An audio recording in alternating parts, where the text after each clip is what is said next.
Allahu Akbar,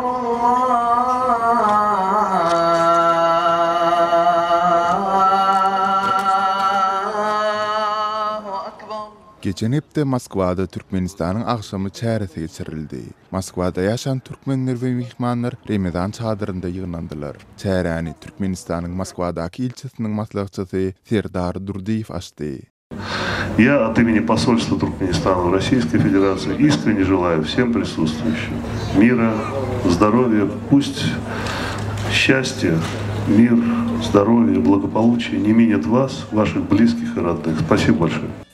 Bellemeli yere bu yılki çäräniň medeni bölügünde çykyş etmek üçin Türkmenistanly artistler gelmediler. Muňa garamazdan ýygnananlar göňü çökün bolmandyklaryny aýtdylar. Нет, мне кажется, что в этом году было намного интереснее. Были такие интересные мероприятия. Вообще, как насыщенно было, чем в том году. Да я не думаю, что не в этом разница. Главное, что люди собрались, отметили, что праздник, что дружно, все организовано.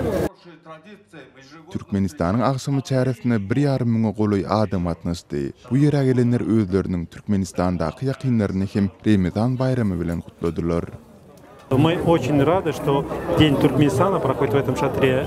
Поздравляю всех туркменов и всех тех, кто пришли сюда сегодня этот праздник отмечать и делить этот праздник вместе с нами.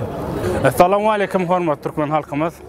Biz sizi yetkililerim mukaddes orada ailenin tüýsüreň bilen gutlaýar. Emmeňiziň toplarynız toýlara gitsin.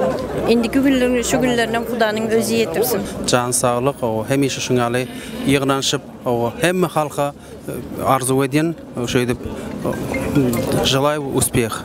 Желаю процветания стране, потому что у него очень большой потенциал. Желаю, чтобы он был раскрыт полностью. И хочу, чтобы, как сказать, чтобы мы, как московские туркмены, могли посещать страну беспроблемно, чего бы очень хотелось.